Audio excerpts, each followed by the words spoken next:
अस्सलाम वालेकुम रहमतुल्लाहि वबरकातुहू। Welcome back to another episode of सीरा सीरीज़।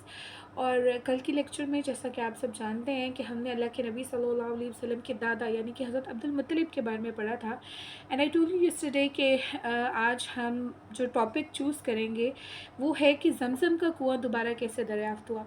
बेसिकली ये वाक़या इस तरह से है कि जो बेर ज़मज़म था, जो जमज़म का कुआं था, वो ज़मीन में दफ़न हो चुका था और उसकी मौजूदगी का इल्म जो था वो किसी को भी नहीं था। लेकिन जब सरदारी अब्दुल मुत्तलिब के कब्ज़े में आई तो अल्लाह सुब्हानहू व तआला की रहमत जो थी वो इस तरफ मुतवज्जे हुई।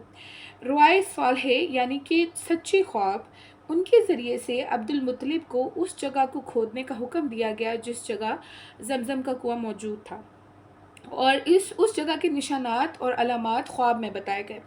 चुनांचे अब्दुल मुत्तलिब कहते हैं कि मैं हतीम में सो रहा था कि एक आने वाला मेरे पास आया और मुझसे ख्वाब में ये कहा, अहफर बर्रा, यानी बर्रा को खोदो।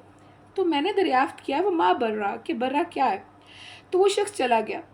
अगले रोज़ फिर मैं उसी जगह सो रहा था कि ख्वाब में देखा कि वो शख्स ये कह रहा है, अहफरुल मजनूना, यानी मजनूना को खोदो। तो मैंने दरियाफ्त किया वो माल मजनूना कि मजनूना क्या है।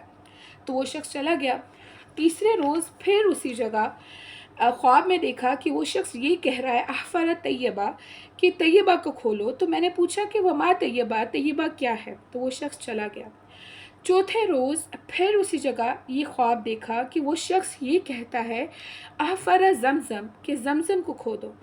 तो मैंने कहा वो माँ ज़मज़म, कि ज़मज़म क्या है। तो उसने जवाब दिया कि वो पानी का एक कुआं है कि जिसका पानी ना कभी टूटता है और ना कभी कम होता है और बेशुमार हुजाज को सैराब करता है। ये क्वालिटीज़ हैं आब ज़मज़म की कि चाहे उसमें से कितना भी पानी ले लिया जाए उसका पानी कभी कम नहीं होता।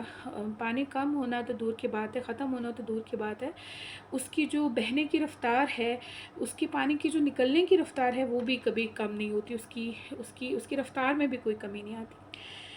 बहरहाल अब्दुल मुत्तलिब ने क्योंकि ये ख्वाब बार बार देखा और फिर जिस जगह पर जमज़म का कुआं मौजूद था उस जगह के कुछ निशानात और अलामात भी बताए गए, तो इस तरह बार बार देखने और निशानात बताने से अब्दुल मुत्तलिब को यकीन हो गया कि ये ख्वाब जो है वो सच्चा है। और अब्दुल मुत्तलिब ने कुरैश से अपना ख्वाब बयान किया और कहा कि मेरा इरादा उस जगह को खोदने का है जो जगह ख्वाब में मुझे दिखाई गई है। लेकिन कुरैश ने खोदने की मुखालफत की, लेकिन अब्दुल मुत्तलिब ने इस मुखालफत की कोई परवाह नहीं की और कुदाल लेकर वो अपने बेटे हारिस जो अब्दुल मुत्तलिब के सबसे बड़े बेटे थे, उनके साथ उस जगह पहुंच गए और निशान के मुताबिक खोदना शुरू कर दिया। अब्दुल मुत्तलिब खोदते जाते थे और हारिस मिट्टी उठा उठा कर फेंकते जाते थे। 3 रोज़ के बाद एक निशानी ज़ाहिर हुई, यानी कि जहाँ से पानी निकलता है, और उस टाइम पर अब्दुल मुत्तलिब ने इस बात का ऐलान किया कि यही इस्माइल अलैहिस्सलाम का कुआं है। उसके बाद अब्दुल मुत्तलिब ने ज़मज़म के कुएं के करीब कुछ हौज़ तैयार कराए जिनमें आब ज़मज़म भरकर हाजियों को पिलाया जाता था। और ज़मज़म का कुआं खोदते वक्त अब्दुल मुत्तलिब का सिवाय इकलौते बेटे हारिस के और कोई यारो मददगार नहीं था। इसलिए उन्होंने मन्नत मानी कि अगर अल्लाह ताला मुझको 10 बेटे अता फरमाए जो जवान होकर मेरे दस्ते बाजू बने तो मैं एक बेटे को अल्लाह के नाम पर ज़िबा कर दूँगा। तो लेक्चर में हम अब्दुल मुत्तलिब की नज़र के बारे में पढ़ेंगे कि उन्होंने जो मन्नत मानी थी उसका नतीजा क्या निकला। लेकिन अगर आप सीरा की इस सीरीज़ को ज्वाइन करना चाहते हैं तो मेरे इस चैनल को सब्सक्राइब कर लीजिए।